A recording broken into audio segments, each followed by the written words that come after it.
We are the Guinea Pig Collective. All will be assimilated. Resistance is futile. Hey everybody, what's going on? Tommy and Cliff Jumper here of the Guinea Pig Collective. We got another collectible in the mail, and obviously you know with Jumper here, it's Transformers related. What do you say, Jumper? Are you excited about this one, buddy?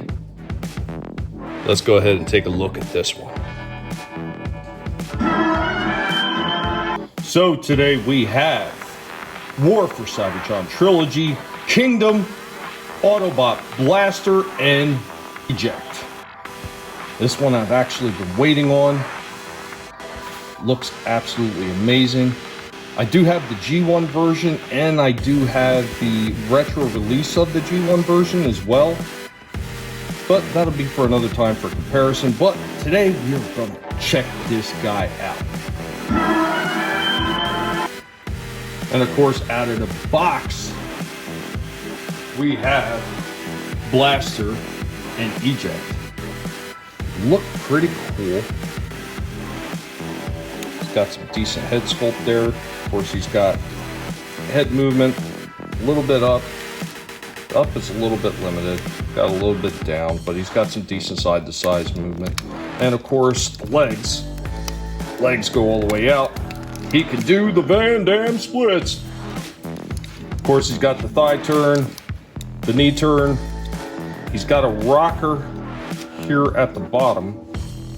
Allows you to get him in some interesting poses. Let me see. I don't think there's any hand turn. No, because it's part of the transformation. There's absolutely no hand turning. There's a turn here at the bicep, of course, the elbow, and the shoulder joints. Which there's a decent amount of range in there as well. Now, as far as his buddy Eject, well, Eject's got a little bit of movement at the thigh and the knee. He's got an elbow bend and does have a little bit of shoulder movement there and a bit of a turn as well. There's even a little bit of head movement, which is actually surprising, but it's actually on a ball, so technically he could look way up, but he can't look down. Now, normally I won't go into the actual transformation of this guy, but Eject is so stupidly simple. You turn his head around, push it back. This sucks because it's a pain in the ass to get his head out unless you got some nails. Luckily, I keep just a little bit of nail just for that reason. The arms just kind of tuck in.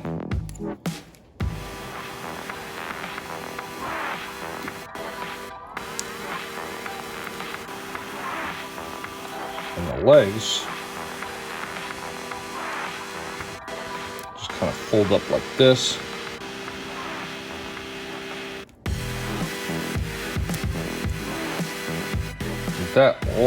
That is all there is to him. And of course, you hit the little button down here on the bottom. Then you can turn around and sit him inside Blaster. So now we'll go ahead and put Blaster in some poses, and then we'll transform him to see exactly what he looks like.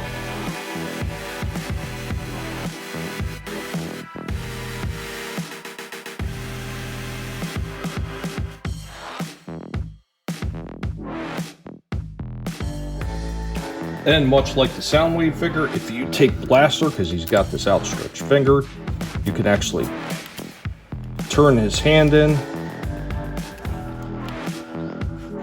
and it should be just enough to hit the chest. Doesn't work perfectly, but I think they did a better job on it with Soundwave. And of course, speaking of Blaster and his communication officer's rival, Soundwave, it just wouldn't be right if I didn't have a little bit of a face-off between Blaster and Soundwave.